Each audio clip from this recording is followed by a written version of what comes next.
Hey there, and welcome to English on the Go, the podcast for busy English learners who want to sound more natural and confident.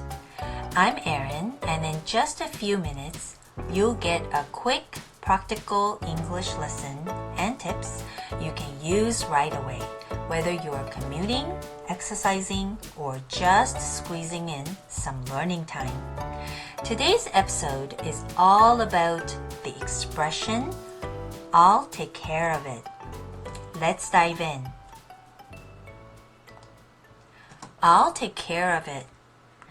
The meaning of I'll take care of it is I will handle or manage the situation or task. You're basically telling people to leave it to you and you're going to solve the problem. Now let's take a look at some example sentences of this expression to understand better how it's used. Example sentence number 1. Don't worry about the dishes. I'll take care of it after dinner. So you're saying, don't worry about washing the dishes. I'll wash it after dinner. Sentence number 2. Don't worry about the mess in the kitchen. I'll take care of it right away. So it's very similar, but you're saying that you don't have to worry about cleaning the mess in the kitchen because I will do it right now. I'll clean the mess right now, right away. All right? And number 3 is you handle your tasks and I'll take care of it on my end. So you're saying just worry about doing what you need to do. The rest, I will do it on my end. The rest, I'll take care of it. Okay? And number 4 is if anything goes wrong with the installation, rest assured, I'll take care of it. So here, you're saying that if the installation didn't go well or if there's any problem, you don't have to worry because I will find out what's wrong and I will make sure that it's installed. So I can kind of relate to this sentence and wish that I had a person who would have said this to me because for almost 2 weeks, my Chrome and my Zoom weren't working. And even after trying everything I could to get it to work, it still didn't work. And at the end, my son helped me, and we still couldn't get it to work, but we remembered that we haven't done one thing. There's one thing left that we hadn't tried, which was the security software we have on my computer. And so we decided to uninstall it and reinstall it. And guess what? That was the problem. For some reason, maybe because when it was updated, it had disconnected somehow. So finally, we were able to get it solved.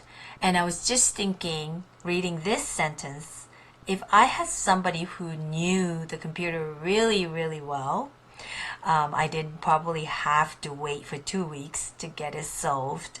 But I'm thankful. I'm thankful that my son had done his best to help me. And at the end, he actually helped me solve the problem. So I'm thankful. All right. So next we are going to go to a short conversation between Emma and Mike to see how it's used in an actual conversation. So first of all, I'm going to read it once, and I want you to pay attention to the connected speech, the changes of sounds, and the rhythm, and the intonation, the linking. All right? So here we go. Oh, the printer's jammed again. No worries, I'll take care of it. Thanks, you're a lifesaver. Yeah, just buy me coffee later. All right, so just to go through what's happening here, Emma is having some printer issue. She says the printer's jammed again, meaning that there's probably paper stuck somewhere inside the printer. So jammed is when the flow is blocked. Something is blocking the flow and it's not working. So that's when we can use this word jammed. And Mike says, no worries, I'll take care of it. Meaning, don't worry, I'll find out what's wrong and I will solve the problem for you. Right? I'll get it to work again. So Emma was very thankful and she said, thanks, you're a lifesaver. So you saved my life. Emma probably had to use the printer for some urgent need. So she was very thankful. And actually, this is what I told my son when he finally helped me find out what was wrong and get everything back to work. So I told him, you're a lifesaver. And Mike said, yeah, just buy me coffee later. So, yeah, if you want to thank me, you can buy me coffee later, right? I think he was half joking. But, yeah, it's a funny way to say, you're welcome. And my son, he actually said, just make sure I'm still on your will. So I think he was quite funny too. Anyways, let's take a look at some connected speech. First of all, I'll take care of it. Okay, there's a few things in here. It's not mentioned in the gray fonts, but first of all, I'll. This is the contraction of I will. So instead of saying I will, usually when you're speaking, it becomes I'll. Okay? And then the next part is a consonant drop between take and care. So the K sound in take is dropped because it's followed by another consonant sound. In this case, it's the same sound, K sound. C and K both pronounced K. So when C is followed by A, U, O, it's pronounced the same as K, K. But when C is followed by E or I, then it's pronounced S. And the next one is a consonant drop in take care. Here, the K sound is dropped from the word take because it's followed by another K sound from care. Care is spelled with C, but C pronounced like K when it's followed by vowel A or U or O.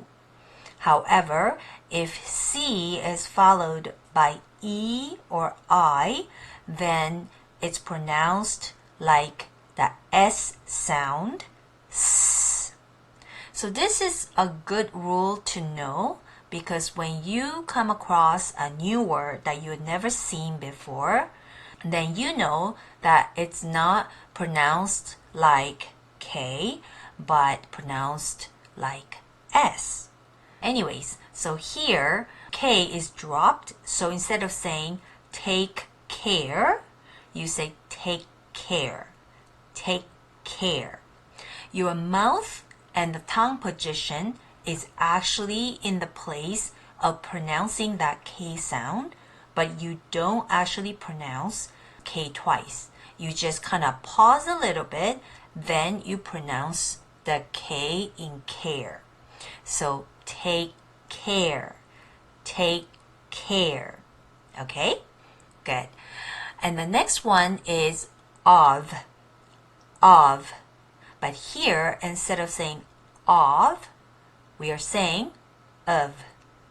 Or even more subtle, because here, instead of we're saying of. Care of. Care of. So sometimes you don't even hear the sound. And then you connect the V and it, and it becomes vit. So let's put it together. I'll take care of it. I'll take care of it. I'll take care of it. Okay? Make sure you pronounce many times until you can say it smoothly. All right, so then the next line, Emma says, thanks, you're a lifesaver. So here, again, we see the contraction of subject and the verb. So subject you and are contracted together and it becomes your. Just like the possessive your, that's spelled Y-O-U-R, your. Okay? You're a lifesaver. You're a lifesaver. You're a lifesaver.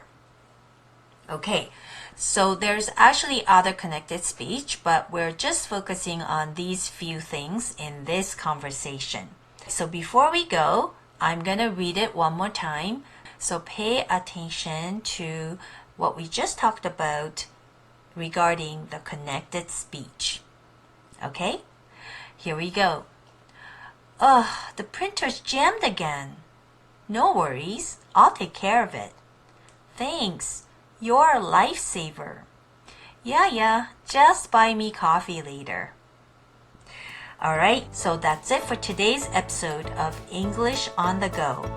I know you're probably on the go, but make sure you come back and review and practice saying the example sentences as well as the connected speech in the conversation by copying and repeating until you can say them smoothly.